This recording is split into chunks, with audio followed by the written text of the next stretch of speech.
This is a Clark University podcast. In the wake of Columbine, all across the country, schools started doing lockdown drills and trainings on how to survive an active shooter.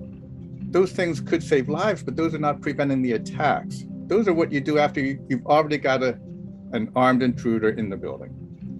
That's reactive. The proactive piece is threat assessment, and schools are still lagging behind in having threat assessment teams in their districts. Well, the best way to prevent attacks is for the students to report what they know, because typically they know more than anybody else in the school. So if students are going to report things to adults, the adults need to be trained in how to investigate and evaluate those threats. Peter Langman knew he would pursue a career in psychology after graduating from Clark University in 1984. But he didn't expect his work to focus on school shootings. 10 days after the deadly attack at Columbine High School in 1999, a boy was admitted to the hospital because he was considered a Columbine-type risk. He had a hit list. He was engaging in some strange and disturbing behavior. Of course, right after Columbine, schools were on high alert. At the time, there was really no literature on school shootings. Columbine was far from being the first, but it takes a while for research to be carried out and published. So, there's a time lag. There'd been a lot of school shootings the prior academic year, actually 97, 98. So I did what I could with that 16-year-old boy in terms of clinical assessments and risk assessment. And not long after that, there was another potential school shooter who came to the hospital. And then another one. And there was a steady trickle, not a whole lot, but all too often I was sitting with potential school shooters, potential mass murderers in my office. So I was studying the kids I was working with, but also studying the cases of school shootings that happened across the nation. And eventually, I thought, I think I'm seeing things that I'm not reading about in the literature. Everyone at first was looking for a profile, give us a profile, a checklist, so we know what to look for. But what struck me was not how similar the kids were to each other, but how different they were. Langman has researched what signs to look for to prevent a school shooting and the different types of perpetrators who carry out these attacks. He sat down with us not long after a gunman fatally shot 19 students and 2 teachers at Robb Elementary School in Uvalde, Texas. In the wake of another shooting, Langman continues his focus on prevention.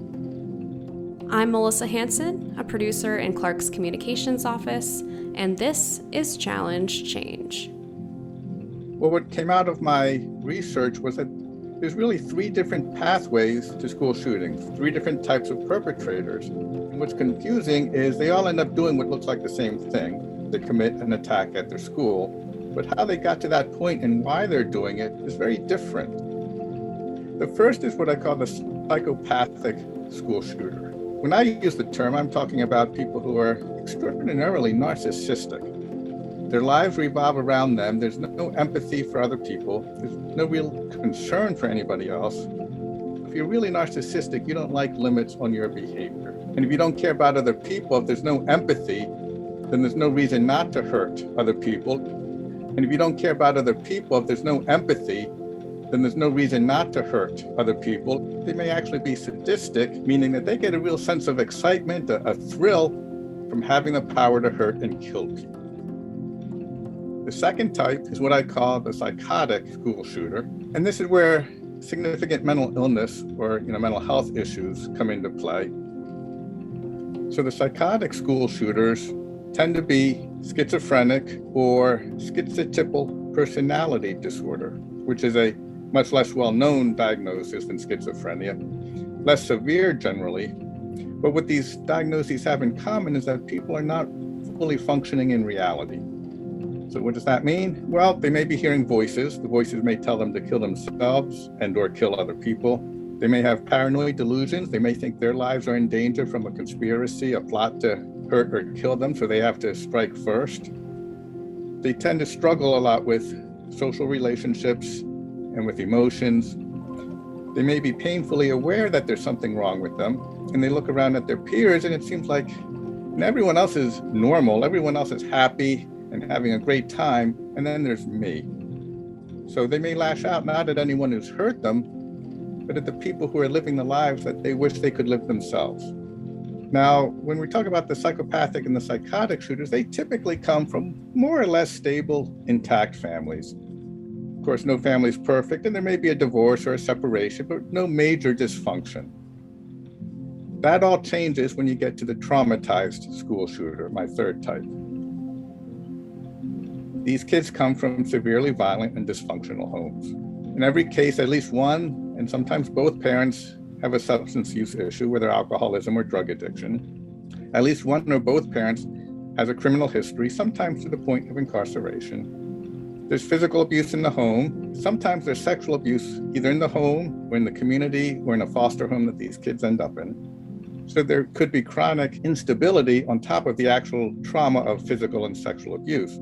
So imagine having to start all over again in a new home, a new neighborhood, maybe a new school, no continuity with your friends, no continuity with your education, just ongoing stress. Langman has discovered certain behaviors by adolescents are warning signs that they could potentially carry out a school shooting. This is where education is needed, he says, so that peers and adults can report warning signs.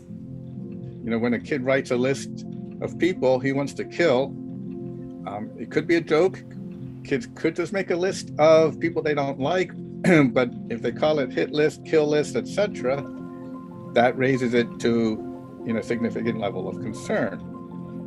It doesn't mean they're going to act on that, but you have to investigate it and take it seriously. I had one teenager in my office who had contemplated 7 different methods of mass murder at his school, and he calmly explained all 7 to me. He went through one method after another. And I don't remember at this point how all of that came to light that got him sent to the hospital, but he was very open about planning. Teachers and administrators need to know the warning signs, but the students really need to know them and what to do with them. When it comes to what's called leakage, when kids leak their intentions, that happens in a variety of ways. Sometimes they simply announce it. They will tell their friends, hey, I'm going to commit a school shooting. They sometimes brag about it. They think it's cool. They say, I'm going to be on the news. It's going to be big. This is exciting. So they have to share it with their friends. When it's that obvious, people don't take it seriously. In fact, in many cases, peers don't take it seriously. And that's maybe the biggest obstacle to getting these things reported. Langman says school districts need to make simple and accessible ways for kids and parents to come forward. While the internet is a helpful resource in that sense, the massive amounts of information available online can also be a detriment. Schools need to make it as easy as possible for kids and parents and everyone else to come forward with what they know. So there should be multiple avenues of communication, whether it's a text, an app, a button on the school's website. There should be ways to make it easy for people to come forward. What we see a lot of is school shooters research previous attackers, and they study the perpetrators, and sometimes they start using language, writings or sayings from previous attackers. They start quoting them or imitating them or dressing like them. The internet makes all of that information available. And another angle is students then post things either on websites or on social media that sometimes are warning signs. So that's a positive thing, that we can sometimes prevent attacks through social media or the internet, because sometimes students are pretty open about things. People can be quick to cite mental illness as the cause of school shootings, but Langman feels people use that term without defining it. We have to be careful about not contributing to the stigma associated with mental illness, because most people who are mentally ill never become violent. Most people who are psychotic, psychopathic, or traumatized never kill anybody. So we have to put in some cautions and realize there's nuance to this issue. It's very complicated.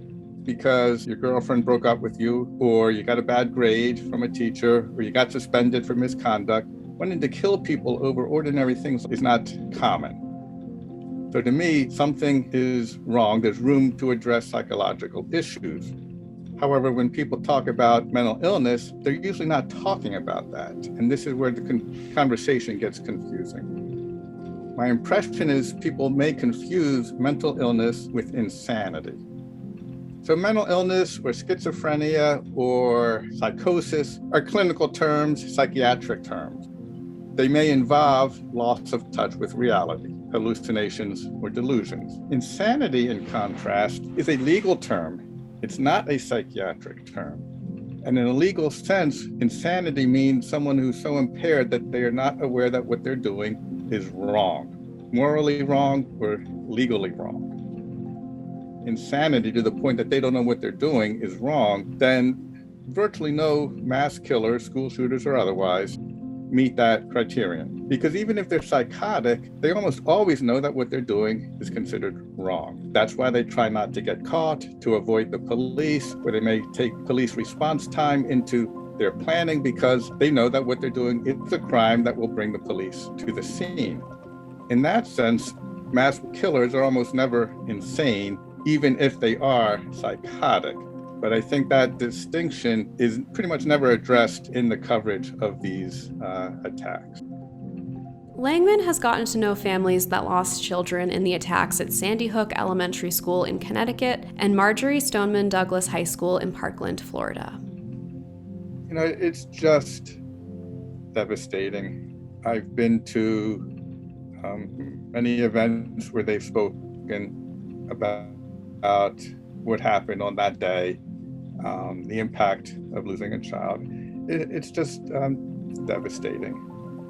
Some of them have started school safety organizations. There's a number of organizations that came out of both Sandy Hook and Parkland, started by parents who lost someone, who said, I'm going to devote my life to trying to make sure this doesn't happen to anyone else.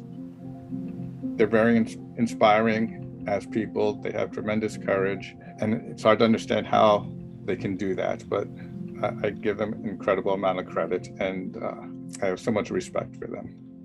Knowing that attacks can be prevented helps Langman continue his work. I don't feel hopeless. It's very disheartening and discouraging that we're not doing better as a country. There's a lot of reasons for hope, because as I travel the country doing trainings on school safety, I meet so many people dedicated to school safety who are doing such good work. We just need more of that. Also, reasons for hope. So many potential school shootings and other attacks don't happen because someone sees the warning signs and reports them, and we tend not to hear about them because a non-event often doesn't make the news. Well, my latest book is called Warning Signs: Identifying School Shooters Before They Strike. And it's the culmination of years of research into the perpetrators and their pre-attack behaviors, the warning signs that were seen but not followed up on, the warning signs that were available but were missed, as well as incidents in which warning signs were seen and reported and the attacks were prevented. This is my best effort to give people the information they need, whether educators, law enforcement officers, mental health professionals. What should people look out for? What do we need to know? How do we identify these kids before they show up at the school with a gun? Last week, President Joe Biden called for the ban on assault weapons and high-capacity magazines passed in 1994 to be reinstated. We need to ban assault weapons and high-capacity magazines. And if we can't ban assault weapons, then we should raise the age to purchase them from 18 to 21. Strengthen background checks. Enact safe storage law and red flag laws. Repeal the immunity that protects gun manufacturers from liability. Address the mental health crisis. These are rational, common sense measures. Challenge Change is produced by Melissa Hansen and Andrew Hart for Clark University. Find other episodes wherever you listen to podcasts. 1, 2, 3. Clark!